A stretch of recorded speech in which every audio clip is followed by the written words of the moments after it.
Hello everyone, welcome to defence Updesh. My name is Harshvardhan Singh and आज हम video लेकर आए हैं, उसमें इंडिया यूएस रिलेशनशिप के बारे में बात करेंगे।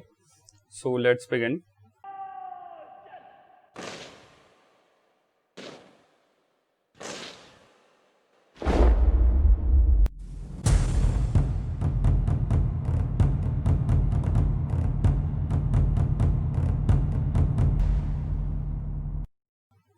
इंडिया यूएस रिलेशंस जो हैं वो रिसेंटली बहुत ज़्यादा न्यूज़ में रहे हैं। हाउएवर आफ्टर इंडिपेंडेंस ऐसा मेजरली नहीं था। प्री इंडिपेंडेंस यानी कि 1947 से पहले अगर बात करें तो कुछ इंडियन फ्रीडम फाइटर्स जो हैं वो अमेरिका के अंदर रह रहे थे और उन्होंने 1914 में गदर पार्टी का भी फॉर्मेशन वहाँ पर किया था। Ghadar newspaper is also mentioned in Indian freedom struggle के टाइम पे। गदर पार्टी, गदर जो न्यूज़पेपर है उसका भी नाम आता है। Lala Hardayal and other people are involved in that. But after the second world war 1945 के बाद में एक तरीके से ब्रिटेन पर अमेरिका एंड अदर कंट्रीज जो हैं वो प्रेशर बनाने लगे थे कि वो अपनी कॉलोनीज को एक तरीके से आज़ाद कर दें। एंड इसके बाद में ब्रिटेन पर बहुत ज़्यादा प्रेशर आ गया था कि उन्होंने सेकेंड वर्ल्ड वॉर के डिस्ट्रक्शन के बाद में कॉलोनीज को आज़ाद करने का फैसला किया and India was a major country. 1947 के बाद में इंडिया एंड यूएस रिलेशंस थोड़े बहुत सुधरते हुए नजर आ रहे थे, क्योंकि 1949 के अंदर जो है वो पंडित जवाहरलाल नेहरू ने यूएस का विजिट किया। 1947 से पहले भी इंडिया जो है वो यूनाइटेड नेशंस का मेंबर बन चुका था, जो कि ध्यान रखने वाली बात यह है कि न्यूयॉर्क में एस्टैब्लिश हुआ था and India was part of it before independence itself. तो यहाँ पे एक तरीके से इंडिया से अमेरिका को उम्मीद थी कि being a democratically elected government, Pandit Jawaharlal Nehru की जो लोकतांत्रिक सरकार होगी वो जो है वो कोल्ड वॉर के टाइम पे या फिर कैपिटलिज्म वर्सेस सोशलिज्म के ज़माने के अंदर मेजरली कैपिटलिस्ट कंट्रीज यानी कि ब्रिटेन, यूके की तरफ या इस पावर ब्लॉक को ज्वाइन करेगी। वहीं पंडित जवाहरलाल नेहरू के एस्पिरेशंस कुछ और थी। वो किसी भी तरीके से दोनों ही सेक्टर से जुड़ना नहीं चाहते थे और एक तरीके से नॉन अलाइनमेंट मूवमेंट को लीड करना चाहते थे या नॉन अलाइनमेंट मूवमेंट से जुड़ना चाहते थे। इसी वजह से अमेरिका ने जो है वो इंडिया को अपने ब्लॉक में जोड़ने के लिए शुरुआत में अपनी तरफ से कोशिश की थी, बट पंडित जवाहरलाल नेहरू के एक तरीके से सोशलिज्म की तरफ उनका झुकाव ज्यादा होने की वजह से, due to his favouritism of USSR से इंडिया की अच्छी दोस्ती होने की वजह से, ये सभी कारणों को देखते हुए ही डिक्लाइंड इंडिया ने जो है वो किसी भी तरीके से अमेरिका के साथ या अमेरिका के किसी भी ऑर्गेनाइजेशन वगैरह को जुड़ने से या ज्वाइन करने से एक तरीके से मना कर दिया था। इन 1954 जब हमारे देश के पड़ोसी यानी कि पाकिस्तान को अमेरिका ने नाटो अलाय का एक तरीके से स्टेटस दिया, तो उस टाइम इंडिया को भी ऑफर किया गया था, but India because was involve in नाम समिट जो होने वाली थी, नाम ऑर्गेनाइजेशन जब फॉर्म हो रही थी 1955 में, तो उस टाइम पे जो है पंडित जवाहरलाल नेहरू किसी भी पावर ब्लॉक से जुड़ना नहीं चाहते थे और ना ही किसी तरीके से सोवियत यूनियन के खिलाफ जाना चाहते थे, ना ही अमेरिका के क्लोज। और इसी वजह से जो है पाकिस्तान को एक तरीके से अमेरिका ने सपोर्ट किया यहाँ पे, और वहीं इंडिया और अमेरिका के रिलेशंस इतने क्लोज नहीं हो पाए। दूसरी तरफ नॉन अलाइनमेंट मूवमेंट एक बहुत ही मेजर ब्लॉक के तरह पे 1950s के अंदर उभरा, बट जहां पर कोल्ड वॉर का टाइम था और बहुत ही ज्यादा टेंशन यूएसएसआर और यूएसए के बीच में जो है वो बढ़ चुकी थी। इसी दौर में आइजनहावर जो इस टाइम पे अमेरिका के प्रेसिडेंट थे, वो जो है वो 1959 में इंडिया आए थे and first president to visit India. इस टाइम पे अमेरिका को ये लग रहा था कि किसी तरीके से इंडिया को जो है वो सपोर्ट करना चाहिए अमेरिका का और अमेरिका को इंडिया का, बिकॉज आसपास के रीजन में कम्युनिस्ट पावर्स को, चाइना वगैरह को टैकल करने के लिए India can be a major ally. ऐसा सोचते हुए एक तरीके से अमेरिका एक न्यूट्रल स्टैंड इंडिया की तरफ रख रहा था, ना ही बहुत ज्यादा क्लोज ना ही बहुत ज्यादा जो है वो दूरी थी। एक मेजर डिपेंडेंस पॉइंट जो इंडिया का आता है अमेरिका पे इस टाइम पे, वो था मेजर फूड ग्रेन डिपेंडेंस। देखिए, India was a poor country at the beginning of 1947। हम जो है वो जब ब्रिटिश कॉलोनी से आज़ाद हुए तो हमारी आर्थिक स्थिति, इकोनॉमिक स्टेटस जो है वो बहुत ज़्यादा स्ट्रांग नहीं था। देयर वर मेजर फेमाइंस, बहुत ज़्यादा सूखा वगैरह की स्थिति, अकाल और इस तरीके की प्रॉब्लम्स जो हैं वो इंडिया को झेलनी पड़ रही थी।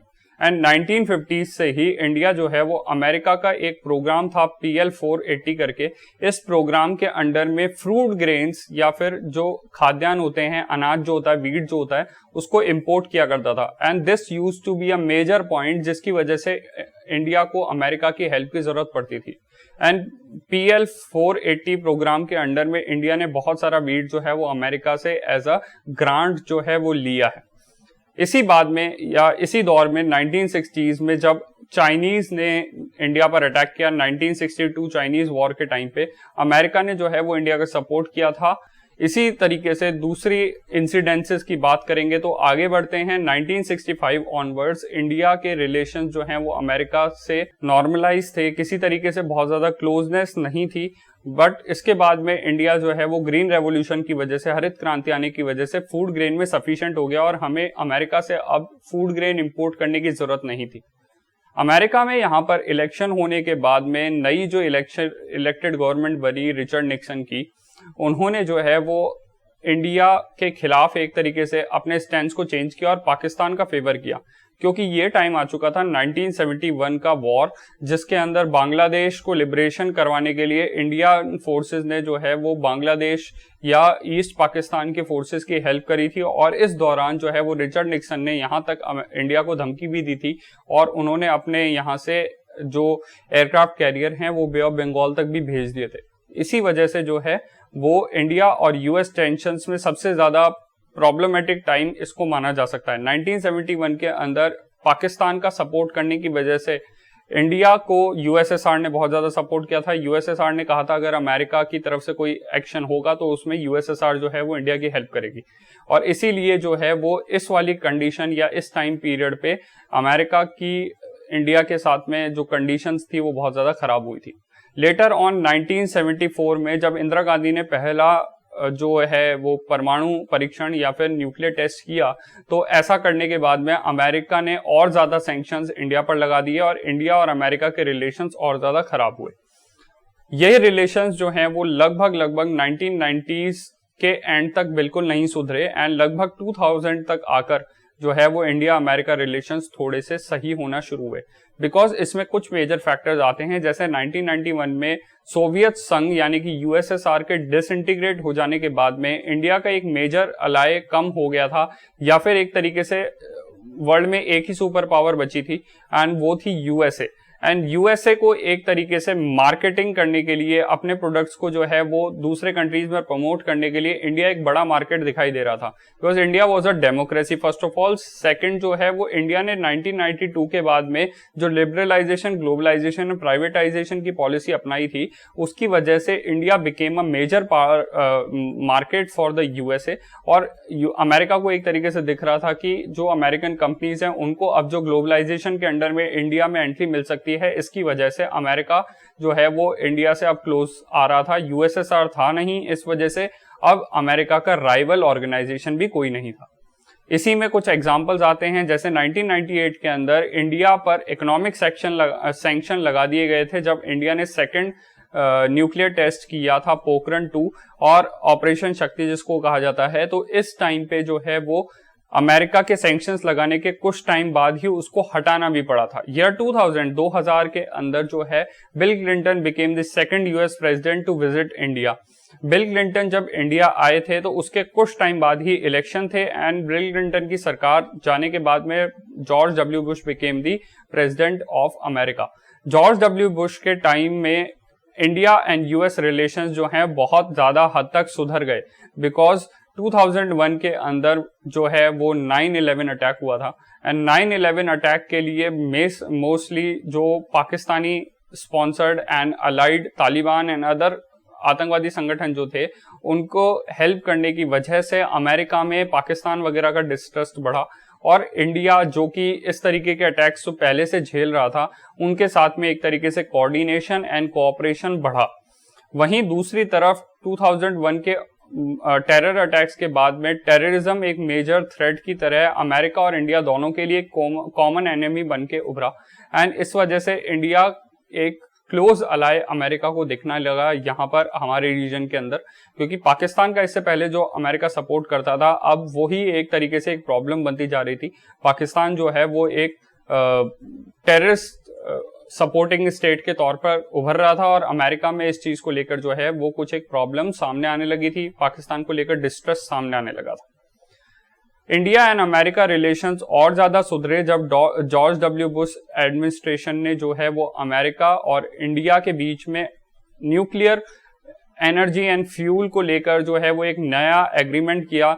ईयर वॉट 2008 के अंदर 123 एग्रीमेंट या फिर इंडो यूएस न्यूक्लियर डील भी जिसको कहा जाता है, उसके अंडर इंडिया को जो है वो अपने न्यूक्लियर पावर प्लांट्स के लिए फ्यूल प्रोवाइड करने की फैसिलिटी जो है वो अमेरिका ने दी। वहीं साथ ही साथ इंडिया को एनएसजी में भी मेंबरशिप देने की बात कही। ये कुछ एक ऐसे स्टैंड्स थे जो इससे पहले अमेरिका ने नहीं लिए थे, और इसकी वजह से इंडिया और अमेरिका रिलेशंस जो है वो बहुत ज्यादा हद तक सुधरे। 123 एग्रीमेंट होने के बाद में इंडिया के लिए एक तरीके से वर्ल्ड मार्केट में न्यूक्लियर फ्यूल खरीदना वगैरह, इसके लिए जो है वो काफी रास्ते खुल गए थे, and that is why it is considered one of the most big deals and good deals for India, जो अमेरिका की हेल्प से हमने अकम्प्लिश की थी। इसके बाद में बराक ओबामा एडमिनिस्ट्रेशन या बराक ओबामा जब जो है वो अमेरिका के प्रेसिडेंट बने, तो बराक ओबामा के टाइम पे इंडिया और अमेरिका के बीच में कोऑपरेशन बहुत ज्यादा बढ़ा। इस दौरान इंडिया को यूनाइटेड नेशन सिक्योरिटी काउंसिल में परमानेंट सीट के लिए जो है वो अमेरिका की तरफ से हेल्प की गई या फिर एक तरीके से सपोर्ट दिया गया। वहीं दूसरी तरफ इंडिया को जो है वो MTCR missile control technology regime जो है उसका सदस्य बनने में हेल्प करी। ये कुछ ऐसे फैक्टर्स हैं जिसकी वजह से इंडिया और अमेरिका के रिलेशंस जो हैं वो अभी बहुत ज्यादा क्लोज आते हुए नजर आ रहे हैं। इसके पीछे कुछ मेजर फैक्टर्स आते हैं, वो हैं चाइना का राइज। ये भी एक मेजर फैक्टर है जिसकी वजह से अमेरिका इंडिया को एक क्लोज अलाई की तरह देखता है, जहां पर चाइना को काउंटर करने के लिए India can be a major ally for America in this particular reason.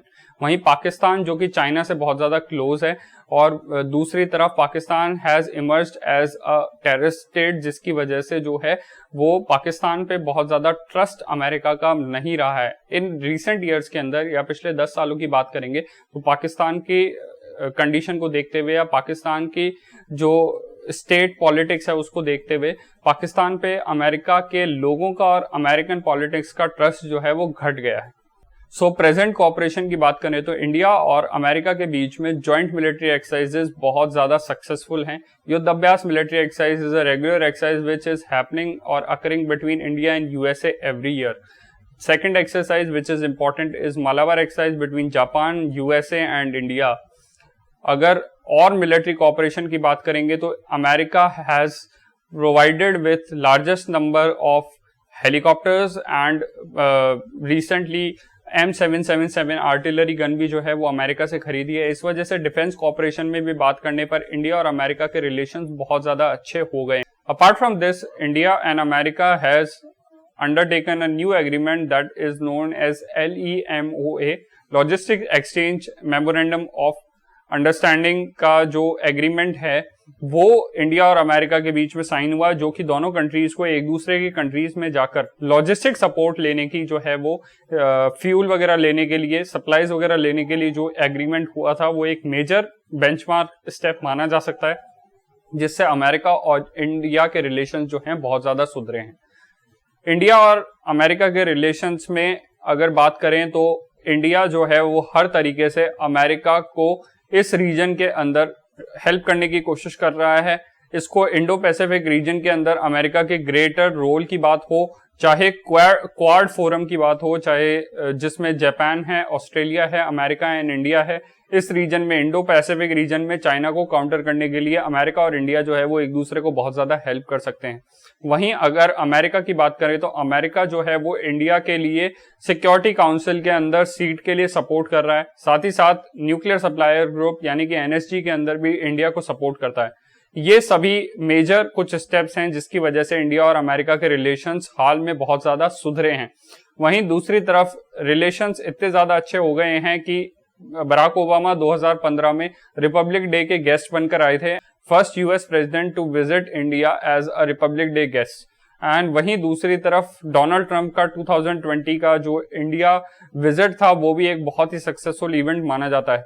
इसी तरीके से 2020 में डोनाल्ड ट्रंप ने G7 समिट के अंदर इंडिया को एंड अदर कंट्रीज के साथ डेमोक्रेटिकली जो कंट्रीज हैं उनको शामिल करने में इंडिया का नाम लिया था, which is a major point.